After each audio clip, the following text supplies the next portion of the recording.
This is the Zodiac speaking. I am the murderer of the taxi driver over by Washington Street and Maple Street last night. To prove this, here is a bloodstained piece of his shirt. I am the same man who did in the people in the North Bay Area.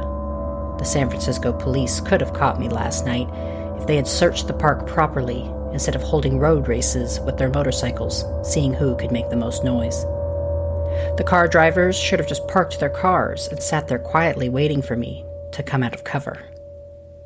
The Zodiac, October 13th, 1969.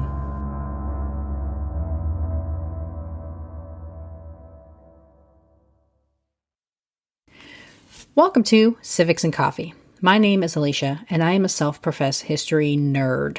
Each week, I'm going to chat about a topic on U.S. history and give you both the highlights and occasionally break down some of the complexities in history and share stories you may not remember learning in high school, all in the time it takes to enjoy a cup of coffee.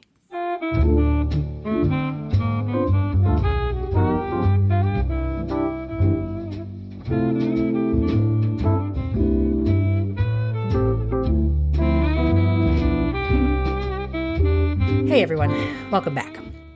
In the late 1960s, Californians, and the Bay Area specifically, was taunted by a serial killer who was known as the Zodiac. These series of murders are one of the most notorious unsolved crimes in American history and remains a point of fascination throughout the country. These slayings, which are gruesome and terrible, were literally in my backyard, and I remember growing up hearing about the crazed madman, though by the time I was born, he had been dormant for a number of years. As a California and Bay Area native, this case has always fascinated me in ways no other cold case has. Originally requested by longtime listener of the pod and super supportive friend Amanda, I thought since we are in the midst of spooky season, it was time to dive into one of the most infamous true crime stories in history. There is a lot to this tale, and as such, you will be getting 2 Zodiac episodes. So, when did the murders begin? Who called him the Zodiac? And how did he become so infamous? Grab your cup of coffee, peeps. Let's do this. Before I dive into the story, I want to take a moment to recognize the victims and their families. There are 5 individuals officially tied to the serial killer known as the Zodiac, and their families were never the same as the result of these heinous acts. While I think it's natural for people to be curious about the details and want to know as much about these murders as possible, to do so means potentially impacting any surviving family members. So to start, I want to extend my heartfelt sympathies and condolences to the families of David Arthur Faraday, Betty Lou Jensen, Cecilia Ann Shepard, Paul Lee Stein, and Darlene Elizabeth Farron. As this remains officially an unsolved murder, I cannot begin to imagine the immense pain they've gone through, and my heart goes out to them. And with that in mind, let's begin.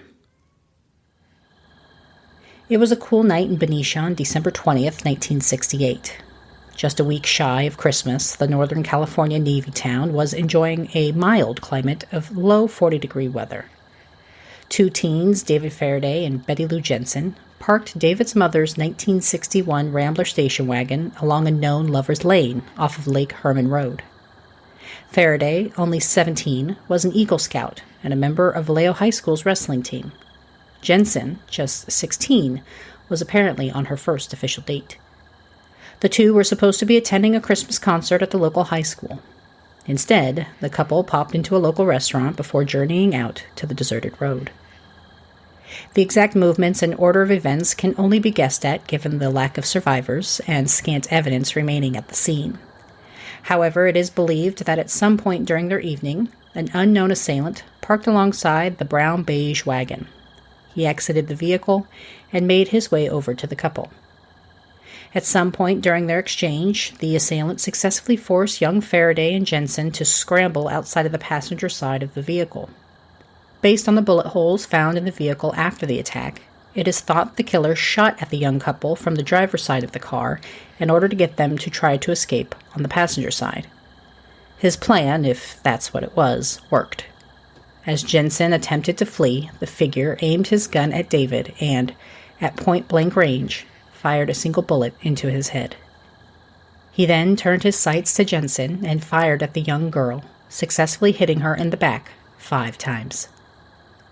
The young couple were discovered by a passing motorist around 11:30 at night, who immediately called the police.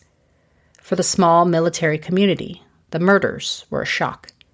Benicia had very little crime in the 60s, with most of their citations being for things like drunk in public. Investigators initially thought the young couple was followed after attending the Christmas concert, and they knew their killer. But as they recreated the couple's evening, they began to wonder if the individual responsible was a stranger, and this violent act the work of a, quote, maniac, unquote. While we know and study serial killers today, the term serial killer was not part of the normal law enforcement vernacular. Their investigations usually produced a perpetrator who knew their victims. They were unprepared for someone who killed people at random and with no discernible motive. Making matters worse was the fact that there were minimal clues at the scene, with only boot prints and a few shell casings to recreate what happened. The one thing that stood out to the police was the precision with which Jensen was hit. Given how dark the area was and the fact that Betty was likely running, the police believed the individual responsible was quite the marksman. However, without much evidence and unable to identify any persons of interest, the investigation into their murder went cold. What they didn't know, and what no one could have guessed, was that this double murder was just the beginning of nearly a year's worth of terror. Nearly 7 months later, on July 4th, 1969, the mysterious killer would strike again, just a few miles from the events of the previous December. This time, it was Darlene Farron and Mike Mageau who became his targets. Darlene, just 22, worked as a waitress at a local diner. Mike and his twin brother David were frequent patrons of the restaurant. Darlene was known as gregarious and friendly, often chatting customers up, and made friends easily. The Mageau brothers were smitten with the young waitress and often vied for her attention. Come the evening of July 4th, Darlene had gone out to Mare Island with her sister to enjoy the fireworks. Her husband Dean was busy working a shift at the restaurant, and the couple made plans to have some friends over later in the evening. Around 11:30, Darlene picked up her friend Mike, and the two drove out to Blue Rock Springs Park. After sitting for a few minutes, a mysterious driver pulled up towards the rear of where the two friends were sitting. Michael reported later to police that he asked Darlene if she knew the person behind them, and her only response was, quote, "Oh, never mind," end quote. After sitting idle for a few minutes, the car apparently left, only to return several minutes later. This time, though, the car parked facing the passenger side and kept its headlights on. A figure emerged from the vehicle believed to be a Corvair like the model Darlene was driving, and was carrying a large flashlight. The young duo assumed the individual was law enforcement and began to reach for their identification. Upon his approach, the figure pulled out a gun and shot Michael, then Darlene. It was determined later that Darlene was shot upwards of 9 times. As the killer was preparing to leave, Michael cried out in pain. This caused the shadowy figure to return to the injured pair and shoot each one 2 more times. Michael eventually made his way out of the vehicle, and several minutes later, they were discovered by a small group of teenagers. While Robert Graysmith, the true crime author made famous for his investigations into the Zodiac, would later write that Mike and Darlene were followed throughout town and led to the outskirts by the killer, this was never part of Mike's original statement to police. Additionally, since Graysmith's original book's publication in 1986, there have been some serious accusations that he either did not accurately portray evidence or perhaps spun a narrative that was less than accurate. So while I did read the book to help provide a foundation, I tried to cross-check some of the wilder claims against available police records and other interviews, and have omitted parts of the story where I was unable to get secondary confirmation. As police and emergency personnel were arriving on scene, Vallejo Police Department dispatcher Nancy Slaver received an anonymous phone call. The man on the other end of the line spoke calmly and without emotion. Quote, "I want to report a murder. If you will go 1 mile east on Columbus Parkway, you will find kids in a brown car. They were shot with a 9mm Luger. I also killed those kids last year. Goodbye." End quote. The two murders, though 7 months apart, held striking similarities. Both occurred on known lovers' lanes, and the murders took place only a few short miles apart. The distance between Blue Rock Springs and Lake Herman Road could be traveled in under 10 minutes by car. While police conducted the standard homicide investigation by looking into individuals known to Darlene and Michael, they also could not ignore the suspected killer's phone call. He seemed to be chasing attention and sought to antagonize law enforcement to demonstrate how much smarter he was. Despite their investigations, the police also knew both homicides appeared to have no obvious motive and suspects, and investigators in both Benicia and Vallejo began to worry their communities may have more violence in their future. Just a few weeks after Farron was murdered, 3 newspapers received a letter to the editor. On July 31st, 1969, the Vallejo Times-Herald, the San Francisco Chronicle, and the San Francisco Examiner received both a letter and 1/3 of a cipher. The first letter said, quote, "Dear Editor, this is the murderer of the 2 teenagers last Christmas at Lake Herman and the girl on the 4th of July near the golf course in Vallejo. To prove I killed them, I shall state some facts which only I and the police know. Christmas. 1. Brand name of ammo Super X. 2. 10 shots were fired. 3. The boy was on his back with his feet to the car. 4. The girl was on her right side, feet to the west. 4th of July. 1. Girl was wearing patterned slacks. 2. The boy was also shot in the knee. 3.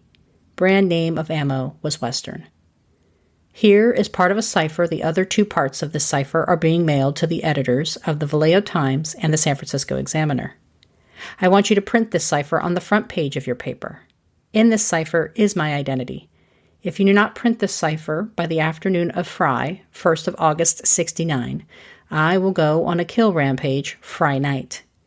I will cruise around all weekend killing lone people in the night, then move on to kill again, until I end up with a dozen people over the week." End quote. Unsure of whether to comply with the request, the 3 newspaper organizations discussed the issue. Ultimately, they decided to go ahead and publish the cipher, along with the unknown assailant's threat of ongoing violence. On Saturday, August 2nd, 1969, the coded messages were published. While the messages were sent to Naval Intelligence out on Mare Island for decoding, the papers encouraged the public to make contact should they have success in cracking the code. Along with the message was published reports by Vallejo investigators questioning the legitimacy of the letters. To provide further evidence, they suggested the individual in question provide more details. The stories caught the killer's attention. Perhaps a little irritated that the police dared to question his original message, the perpetrator reached out again on August 4th. This time, he gave himself a name: the Zodiac. In this second letter, Zodiac provided even more details about each killing and shared his displeasure that the papers had refused to put his message on the front page. Meanwhile, a young teacher and his wife, who lived just over 100 miles south of San Francisco in the town of Salinas, decided they would try their hand at cracking the code. Donald and Betty Harden worked in tandem as they pored over the coded messages, trying to ascertain clues as to what the message might say. Days after sitting down to put the puzzle together, the Hardens believed they'd cracked most of the message. Following the instructions to make contact, Harden reached out and provided their cipher key to the authorities. Despite promising otherwise, there was no identification of the fame-seeking killer. The message was haunting and served to further terrify the surrounding community. The letter said in part, quote, "I like killing people because it is so much fun. It is more fun than killing wild game in the forest because man is the most dangerous animal of all." End quote. And what of his previous promise that the cipher contained his identity? Well, the Zodiac said he wasn't going to tell the police who he was because they would just, quote, "slow down or stop my collection of slaves for the afterlife." End quote. And on that note, dear listeners, we will pause. Be sure to come back next week as I wrap up the story of Zodiac, including his remaining confirmed victims, the long suspect list, and why he remains such a fascinating mystery to the general public. If you've been enjoying the podcast, please consider a rate and review. Good Pods, Podchaser, Apple Podcasts, your options are endless. And if you ever want me to cover a topic, just let me know. You can find me on all the socials, Facebook, Instagram, Twitter, or on the website at www.civicsandcoffee.com. Thanks, peeps. I'll see you next week. Thanks for tuning in, and I hope you enjoyed this episode of Civics and Coffee. If you want to hear more small snippets from American history, be sure to subscribe wherever you get your podcasts. Thanks for joining me, and I look forward to our next cup of coffee together.